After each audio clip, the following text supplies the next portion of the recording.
Aha, yes, this is the M1 MacBook 13 Pro, and yes, I'm going to be doing some gaming on it. Hey guys, Thunder E here, and if you don't know, I do a lot of gaming on this channel, so definitely hit that subscribe button, notification icon, and you know what? Let's start gaming.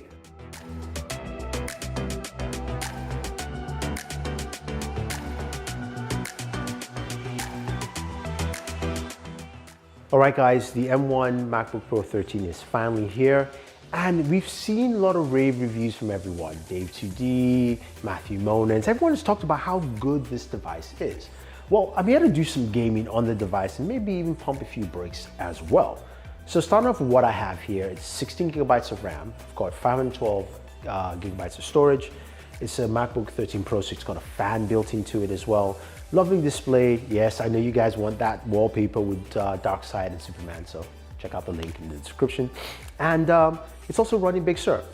And Big Sur has some nice additives to it. I am not a Mac user. I realize now more than ever, I'm still not a Mac user, but I do like some of the additions they had. The notification center is really nice. The way that you have your current apps and what you're running, and a preview at the bottom also works out pretty well for me. There's just some things that I just don't like, but that's not why we're here. We're here to check out what it does performance-wise. And we've seen some of the benchmarks, and this thing is truly quite interesting and a performance house. So the Cinebench R23 single core test, I did mine as well, 1500. It's pretty solid, really solid, quite impressive. Now the multi-core also was really good, doesn't beat out desktop processors, but again, for Apple's first try, this was a really solid game changer. Now you have a system here that is 5nm chipset in there, and we want to take a look at some of the games, but before you do that, you need to know the kind of applications you can run. So Apple runs two sets of apps on the new MacBook Pro. There is the universal apps, which are apps built specifically to run on this processor. Again, it's a different type of processor. It's not x86, which you have with Intel or AMD. This is ARM, similar to what you have on your iPad or your iPhone. So you have to put it in that perspective. And universal apps on these run like a beast. Universal games run really well. So Asphalt 8 ran smooth, no problem. Now, I will say though, you can play games from the iOS App Store, and I was able to play games from Apple Arcade quite effectively, though some of the games that I downloaded were not part of Arcade, but still part of the iOS ecosystem, just didn't open. So again, some optimization has to happen there. Just putting that out. Now, when it comes to games, or regular PC style games, if you will, this is where things are a little different. Now, these games are run off legacy application through Rosetta 2, allowing you to play original macOS games on this device. I was able to play 3 games so far. Now, just a quick caveat for you guys, if you're running anything on Rosetta 2 emulation, you're going to have some issues, maybe shutdowns. It's to be expected because it's not built natively for this device, or this device platform, if you will. So the first game was Dying Light, a much older game available through Steam on the Mac Store, and Dying Light played well at low settings. Low settings, 1400 by 900, which is not the display resolution, but much lower. It ran at 60 frames per second, 61 sometimes, and it looked pretty good. I had no issues playing the game, and it was quite impressive to see Dying Light perform. Now, granted, it's a game that is a couple of years old, maybe about 7 or so, but it was good to see Dying Light perform quite well. Now moving over to Shadow of the Tomb Raider. This is a game that we've seen that plays on PC and of course on your Mac. And I was able to run my benchmarks here because it has a benchmark tool, and I ran it on its lowest setting, and I was able to get 29 frames per second. So basically something that's playable enough for you to enjoy Shadow of the Tomb Raider. Again, low settings. Now I wanted to crank it up just a little bit more and move it to medium. Motion blur is off on both.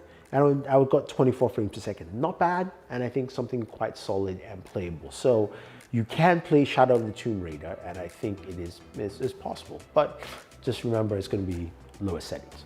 Now moving over to a game that Apple probably wished they could showcase, I think. But of course, the legal issues going around. But I installed the Epic's Game Store because you can do that, and I was able to install Fortnite. And Fortnite played really well. Unreal Engine works well on the Mac, I would say. I think that's something overall, and also works well on ARM chipsets. So it was good to see Unreal Engine work well here.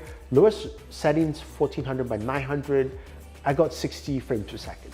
Ran well, no slowdowns. Able to bump into the highest resolution, and I was getting about 30 frames per second. So gaming on here, as you're playing a game like Fortnite, you can play Fortnite well and enjoy it, not a problem.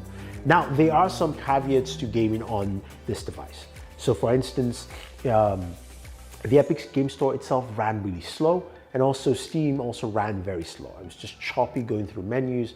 Certain legacy applications like Chrome even ran slow. Granted, there is going to be Chrome for universal apps, but Chrome, just regular Chrome, if you will, just ran a bit choppy as well. I also had some shutdowns, and one of them was Borderlands 3, which I'm not showing you the game because it could not run. For whatever reason, it started up and then it shut down. So again, you're gonna face those kind of issues. But I think what it tells me is that it is possible. Now you're wondering about temperatures. I was able to play for a while and got about in between some of my gaming sessions, I got between 105, which is probably the lowest, to about 100 and I'll say maybe like 107 or so. And I think that's pretty fine, especially for something this thin. The fan did kick in at that time though, just because it was running a little bit harder, probably than expected. I think overall, when you look at the M1 MacBook 13 Pro, is Apple has come out and said, look, we can do this ourselves. And they've shown they can. And I think this puts everyone on notice. But the big caveat here is that things run well on universal apps. So you've seen videos where video editing is run well because it's a universal app running, Final Cut. And that's the thing that has to make this work, and probably will make it work, because most developers will switch to universal applications because this is not an x86 machine. And that's the main thing here. When it comes to the performance of x86 software, emulation is really good, and the processor can handle those things. Now, what I will say for me is the most exciting is that now that Apple has come out and released this bad boy, it means that people like Intel will basically step up their game and give us something much better instead of giving us a 14nm chipset for the last couple of years. We know AMD's been moving up as well, so we're going to see something better from them in the future. And Qualcomm is now put on notice to service more ARM-based Windows laptops. So I think this is good for competition as a whole. As a PC user, it's not going to get me to switch because it still feels like something that I am just very foreign to. But for Mac users, you have a lot of promise here. And I think you're definitely going to enjoy this as more software becomes available, more apps become usable as universal software. You're going to see huge improvements here. So I'm impressed. I'm impressed with what Apple has done. And hopefully that changes gaming on the Mac, because it would be nice to see that, and maybe we can get more games on here. So if you have any questions or any comments, guys, let me know. Otherwise, don't forget to like, share, subscribe, and always enjoy your entertainment.